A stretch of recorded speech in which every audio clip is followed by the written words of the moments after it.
तो पोल्यूशन के मुख्य कारण इस समय पे दो हैं। एक तो जो पराली जलती है उसके कारण जो धुआं आ रहा है, दूसरा जो मुख्य कारण होता है कंस्ट्रक्शन, क्योंकि हवा इस समय इतनी नहीं चलती है और हवा इन प्रदूषण के कणों को उड़ा के अपने साथ ले जाती है।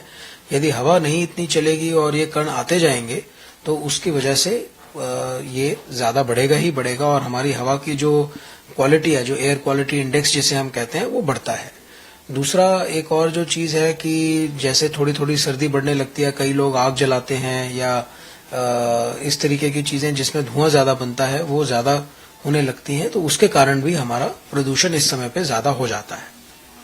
सर, ये प्रदूषण से स्वास्थ्य पे क्या प्रभाव पड़ते हैं और इसके बचाव के लिए क्या किया जा सकता है? प्रदूषण से हमारे स्वास्थ्य पे बहुत तरीके से हानि होती है। अगर हम देखें तो अगर प्रदूषण की सीमा बहुत ज्यादा है तो सबसे पहले हमारे आंखें, हमारे जो नाक की कोशी है वो प्रदूषण के सामने आती है। तो आंखों में जलन, आंखों से पानी बहना, नाक से पानी बहना, ये चीज होती है। फिर वो जब अंदर जाता है तो ये कण, हम लोग सांस लेते हैं तो फेफड़े में जाते हैं। हमारा फेफड़ा ऑक्सीजनेट करता है हमारे ब्लड को, तो ऑक्सीजन जैसे अंदर पहुंचती है ब्लड के, ये कण भी कुछ जो है ब्लड के जरिए जाके पूरे शरीर में पहुंच के पूरे शरीर को हानि पहुंचा सकते हैं। सांस के रास्ते के अंदर सूजन पैदा करके दमा बढ़ा सकते हैं, खासकर उन लोगों में जिन लोगों में दमे की प्रवृत्ति रहती है। दूसरी चीज, गला खराब कर सकते हैं, खांसी रह सकती है। कुछ लोगों के हार्ट के ऊपर भी इफेक्ट होता है, जो ये टॉक्सिक केमिकल्स हैं जो जाते हैं और ब्लड के जरिए शरीर में पहुंचते हैं। लंबे अरसे पर प्रदूषण के एक्सपोजर से जो बदलाव हैं वो ब्रेन के ऊपर भी आ सकते हैं। आपको सर दर्द रहेगा, आप सुस्त महसूस करेंगे। तो ये चीजें जो है हमारे शरीर को हानि पहुंचाती हैं। सबसे ज्यादा जो जरूरी चीज है कि जो तुरंत जो इफेक्ट देखने को मिलते हैं, आंखों से पानी बहना, आंखें लाल होना, नाक बहना, खांसी होना या जकड़न महसूस होना, सांस में दिक्कत होना, ये जो है सबसे प्रभावशाली है और सबसे ज्यादा चिंतित करते हैं किसी भी मरीज को। सर, देखा जाए तो जल प्रदूषण और ध्वनि प्रदूषण भी कुछ मतलब आप कैसे देखते हैं और इसका समाधान क्या है? दोबारा पूछे सर। सर, जल प्रदूषण और ध्वनि प्रदूषण, इससे क्या प्रभाव पड़ता है, इसका कोई समाधान?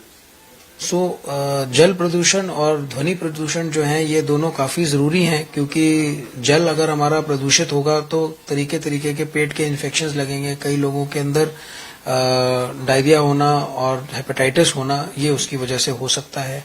उसका जो बचाव है ये है कि एक तो हम जो है साफ सुथरा खाएं पिएं और ज्यादातर अगर जहां से आप खाना खा रहे हो तो ये ध्यान दें कि सब्जी वगैरह को आपने अच्छे से धोया है या गर्म चीज खा रहे हो बाहर से, चटनी वगैरह कम खाएं। ध्वनि प्रदूषण से आपकी जो सुनने की शक्ति है उसके ऊपर प्रभाव पड़ सकता है आगे आने वाले समय के अंदर। तो वो बच्चों में खासकर कि जहां बहुत शोर हो रहा है वहां पे बच्चों को ना लेके जाएं।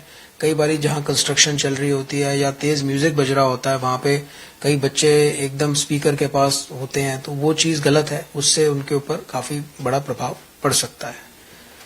पोल्यूशन को कम करने में सरकार और समाज की क्या भूमिका है? तो प्रदूषण को कम करने के अंदर सबसे पहले जो जरूरी चीज है कि अगर कहीं पे आप देख रहे हैं कि आग जलाई जा रही है तो उसको वर्जित करें कि कई जगह जैसे पत्ते आपने जलाने हैं तो वो नहीं करें, उसको मिट्टी के अंदर दबा दें। दूसरी चीज जो है कि आप कार पूलिंग करें कि भाई जितना आप पब्लिक यातायात यूज करें या दो लोग सेम गाड़ी में जाएं वो करें।